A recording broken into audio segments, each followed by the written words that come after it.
Ассалаумағалейкум автосүйер қауым. Өткен шығарылымдарда бір көрерменіміз жазған болатын жол талғамайтын көліктерге шолу жасауға. Яғни енді бүгін сол көрерменнің арманы орындалды десек болады. Назарларыңызда өздеріңіз байқағандай Toyota Land Cruiser Prado 120-шы шанақ.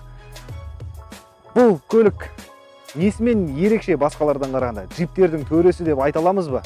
Содан кейін ең бірінші айта кететін жайт, бұл өте қымбат. Бүгін бізде қолымызда 2003 жылы шығарылған Pradик 3-ші ұрпағы. Бұл көлік енді дизайн жағынан сәтті шыққан, менің ойымша. Енді ең бірінші айта кетейін, бұл жерде бұл көлік өте жұмсақ. Джип болғанмен өте жұмсақ көлік. Неге? Өйткені бұның аспасы басқаларынан қарағанда ерекше жасалған, яғни алды тәуелсіз көп рычагты аспа, ал артында пневма аспа. Сондықтан да болар бұл көлік өте жұмсақ.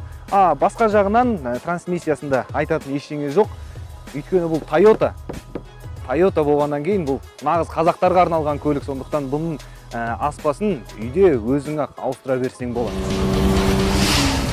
Капоттың астына келетін болсақ, бұл машиналарға 3 түрлі мотор салынды, яғни 2.7 қозғалтқышын көлемі. Қателеспесем 3, одан кейін 4 литрлі моторлар. Дәл бүгін бізде мына көлікте 4 литрлі мотор орнатылған. Көбісі дәл осы моторды мақтай. Өйткені жаңағы миллионник деп жатады ғой. Яғни сұйықтықтарын ауыстырып, ГРМ-нің резинкелерін уақытылы ауыстырып тұрса, мына мотор миллион шақырым жүреді деген аңыз бар, әңгіме бар. Енді ол әрине әркім өзіне байланысты. Ал 2.7-ні көбісі мақтамайды, өйткені мына шанақты сүйреу өте ауыр болады ол көлікке. Сондықтан да бензин жағынан да, тұтыну жағынан 2.7 литрлі мотор осы 4-пен бірдей жейді. Яғни мына 4 литр шамамен қалада 18-20 литрдің арасында жейді. 2.7 одан көп жемесе аз тұтынбайды. Ал енді дизельге келетін болсақ, менің енді естуімше 300 мың шақырымнан кейін дизельдің моторлары сыр бере бастайды. Сондықтан оны ауыстыруға тура келеді. Ал қалған жағынан енді қарапайым мотор VVTi жүйесімен V6, басқа айтатын ештеңе жоқ. Ендеше салонға кірейік.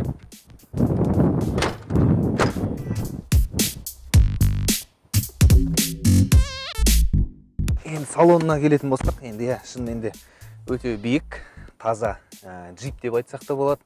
Мына көлік араб, толық комплектация емес, бірақ соның өзінде бұның ішінде 2 аймақты климат бақылау орнатылған. Ал енді орындығына келетін болсақ, орындығы да ыңғайлы, енді толық комплектация емес, сондықтан да барлығы механикалық түрде қолмен істелінеді. Рөлі де енді биікке шығарылып төмен түсірілмейді, бірақ өзіңе қарай тартып, немесе ары қарай итеріп қойсаң болады. Енді егер орындықты қатты көтеретін болсаңыз, тізеңіз рөлге тиіп қалады. Маған ұнамайтыны мына қорабының тұтқасы десек те болады, өте бір ұсқынсыз көрінеді. Негізінен мына көлік бағана айттым, қалада 18, 19, 20 литрге дейін бензин тұтынады. Қаланың ішінде жалпы ыңғайлы басқа джиптарға қарағанда, өйткені алдындағы обзор керемет көрінеді, айнадан да көліктің артқы шамына дейін көріп отырсаңыз да болады. Төбесі де биік, енді адамға ыңғайлы етіп жасалған. 2003 жылдары жасалған мына көлік менің ойымша енді менің көңілмен шығып тұр шыны керек. Мысалға мына дәл осы жерлерін, осы тұстарын Toyota Yarisтерден де көруге болады. Бірақ сапасы өте жоғары. Toyota құрастырушыларға осы көлікті шығарғандар үшін лайк басуға басқа амал жоқ.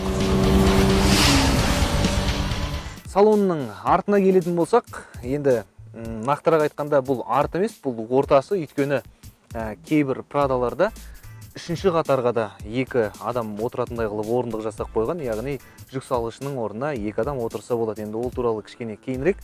Мен қазір міне дәл өзімнің артымда отырмын. Алдыңғы орындық пен аяқтың арасында шамамен 6-7 см орын бар. Енді арқасында кішкене былай жантайтуға болады. Мынау максималды түрде жатқан екен. Егер орындықтар артта жоқ болса, бұл да жатса болады. Шындақтап қойып әңгіме айтсаңыз болады. Ыдыс салатын барлығы қарастырылған Toyota'да. Праданың жүк салғышының есігі бұлай ашылады. Енді өте кең.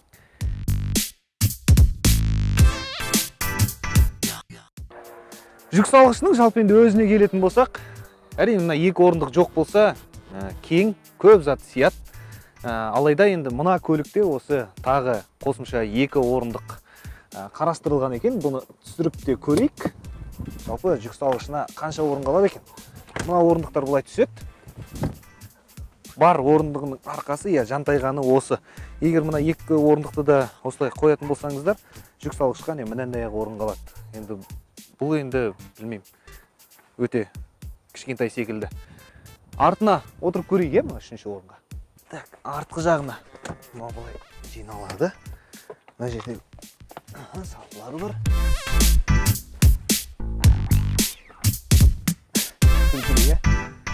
Енді кішкентай балалар отырмаса, мына жерге енді үлкен адам отырмайды. Мен бойым 175 сантиметр. Мен мына жерге сыймайым, шыны керек. Сондықтан бұл жерге тек кішкентай балаларды отырғызған. Жалпы енді бұл көліктің кайфын сезіну үшін айдап көру керек. Жаман жолда да, жақсы жолда да жалпы басып айдау керек. Бұл жерде енді комфорт жағынан сөз жоқ. Мынандай бір аңыз бар.